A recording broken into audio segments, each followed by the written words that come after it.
Hey guys, so we're on block 5 of our sampler quilt, the Eleanor Burns sampler that we're doing. So it is called, this one, it's called the Cheyenne, is what they're calling it. Pretty interesting block and an interesting way to make it. So I thought this will be kind of fun. So for this block, you're going to need a light, dark, and a medium. You're going to cut two 4-inch light squares, which is your background, a 4-inch medium square, and a 4-inch dark square. And then you're going to cut a 4-inch dark and a 4-inch medium, and then cut them diagonally once to make 2 triangles out of each. You're also going to cut 2 strips of 3.5 by 14.5 of a dark and a medium. And then you will also need a 4 3/4 inch square of your background fabric. So the first thing they're having us do is just make some simple half square triangles. So we're going to take a 4-inch background, 4-inch dark, and a 4-inch medium, and a 4-inch background. We're going to make 4 half square triangles. So I just drew a line on the back of my fabric, and we'll get to sewing. Let's see if we can bend you guys down here where you can see. And we're just going to sew on both sides of that line, just typical half square triangle.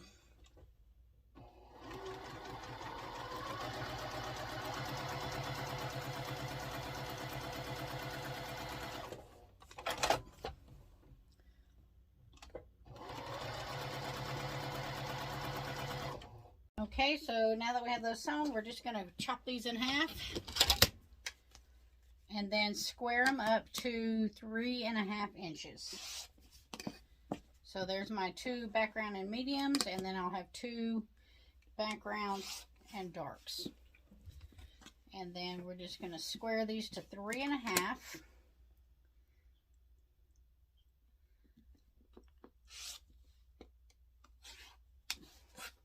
And we'll get them pressed open. All right, and then I'm just going to press these to the darker fabric. And these are bias, so try not to stretch them. That is one of I have the worst time with that, with fabric stretching on me. And I usually, I'm really careful. I try to be really careful, but it happens.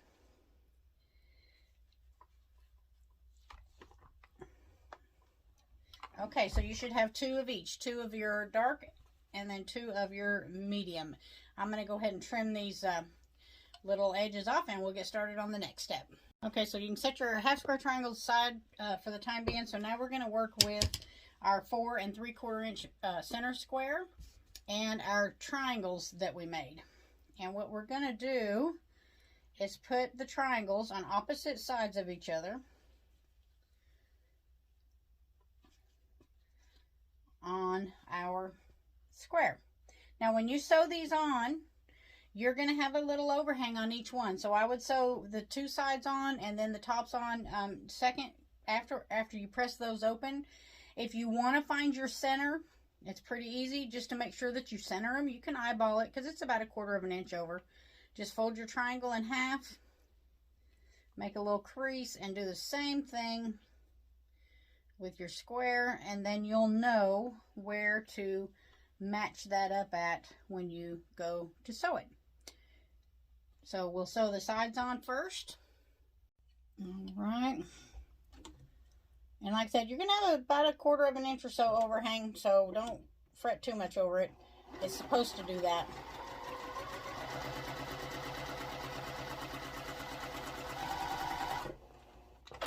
Alright, and then I'm going to put my other side on.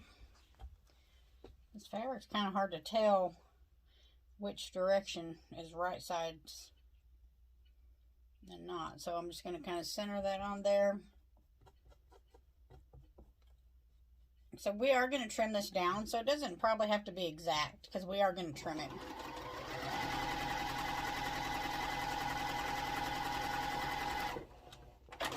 Alright, so now I'm going to press these open with my fingers so that I can add my other ones.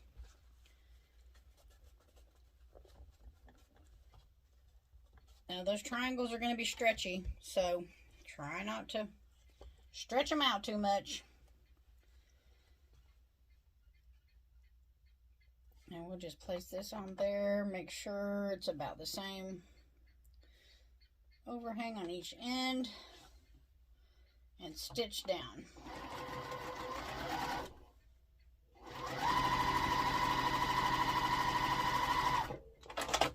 All right, and then we'll put this other one on this side. This is I think they call it like a square and a square method. If you've ever done that, that's basically what we're doing here.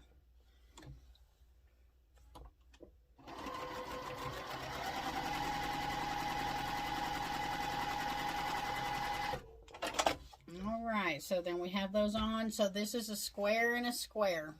So let's get this pressed, and then we will trim it down.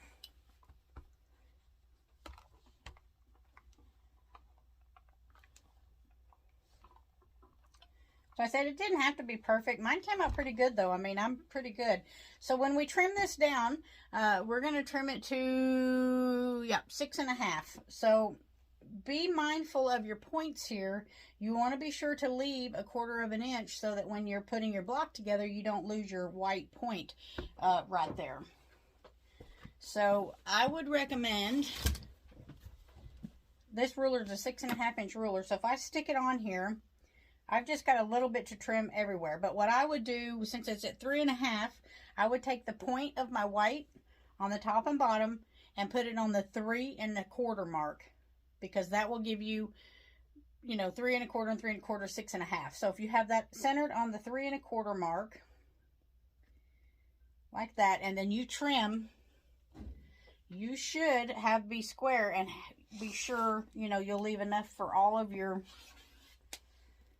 points. This is a good time for a rotating mat.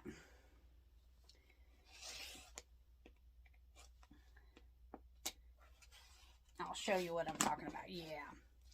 So it's 6.5. So I was able to leave plenty of room here on my points to make sure when I sew my block together that I don't lose my white point there. So, all right. So that's the center block. So now we're going to take our 2 strips and we're going to sew them together on the long edge. So right sides together on both of them. And we're going to sew down the long edge.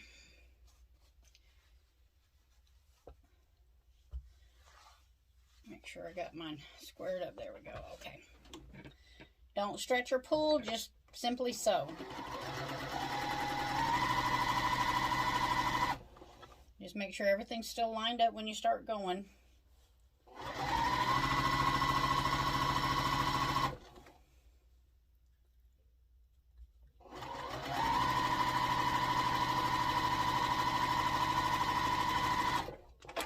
Alright, and then we're going to press this open to the darker side, and then we'll trim it down. We're going to make some block sets out of this. So we'll slide you over. And I'm going to give it a good press.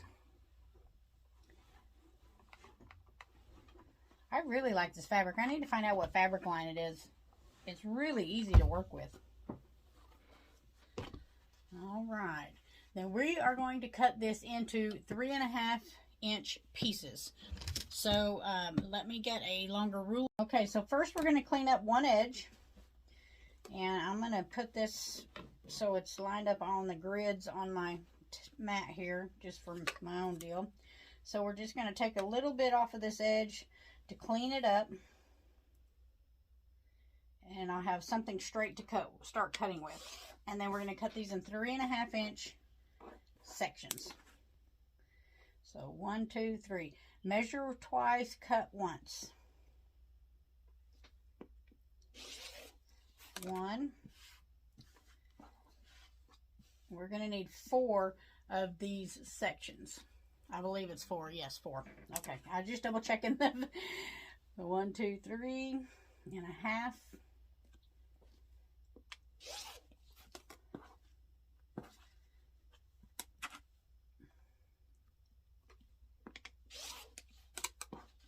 So when you straighten up your edge, you don't want to cut too much off, because I barely just trimmed it, and you can see I'm not even going to have about 3/4 of an inch left, so it's going to be pretty close at when those strips were 14.5 inches long. So you'll need 4 of these block sections. That was just an easy way to sew them together instead of doing individual blocks. That was pretty good. So now it's time to lay out our block. So gather all your pieces. So your center block is going to go here. These are going to go on the tops, but you want to make sure you have opposite colors. So you'll turn this one so that the colors are not touching. Oops. So turn that one. And that one. And that one. Then our half square triangles are going to go in the corners.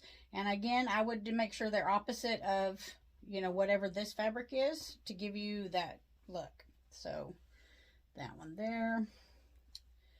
And there's our block. Looks like a big circle. So we'll just sew it together. So I'm going to sew 1 row, 2 rows, and then 3 rows. I'm just going to do each row individually. However, you know, it's just basically a big 3 patch. So whatever works for you and however you want to sew it is perfectly fine. All right, so I've got my first row here. So this one goes on here.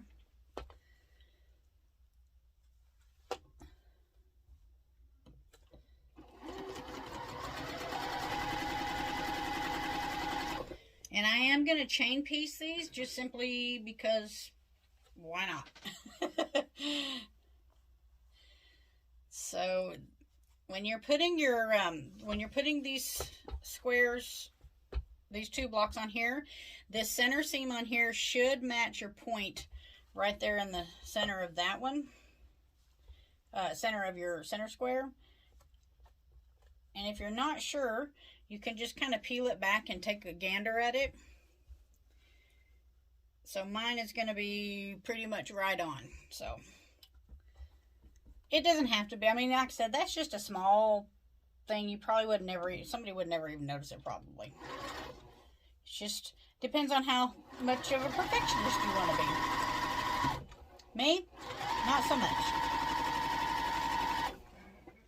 All right, and then this one.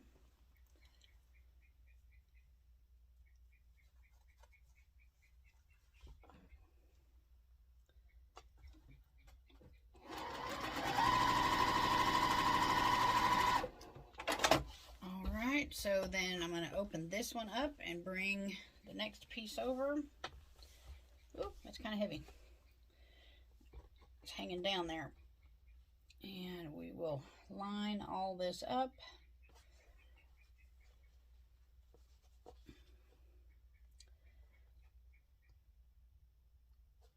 I don't know why. It's just sticking there and it didn't want to line up.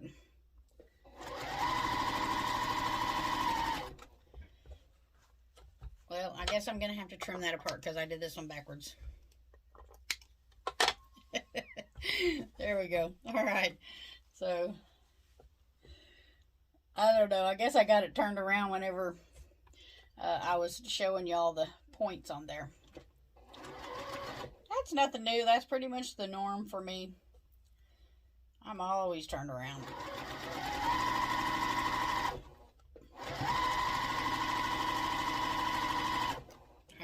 So then this one should have this half square triangle going up. Yeah.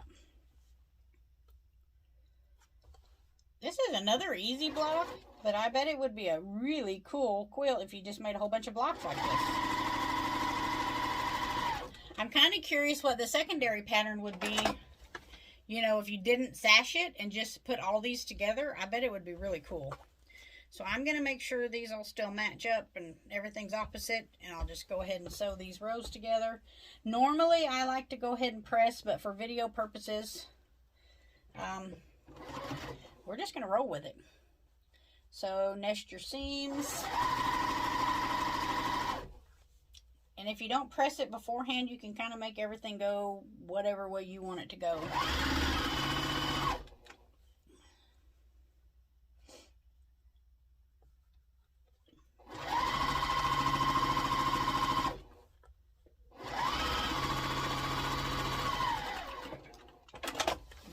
There's that one. And I don't know what I got going here, but oh, that's right, I trimmed the other side over there. Okay, let's try this again. that, yep, goes like that. All right. See, y'all get to watch me try to figure this stuff out. Trust me, it's a trip to watch me sew, I can assure you.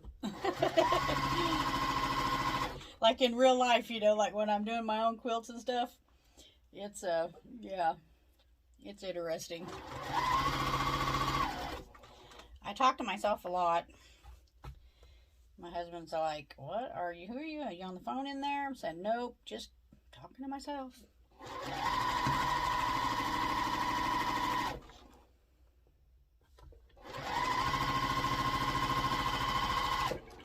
That's it. Our block is done. Yay! Let's get this pressed out and we'll take a look at it. Now it should finish up at 12.5 unfinished or 12-inch finished, however it is that you like to say it. What a cool block.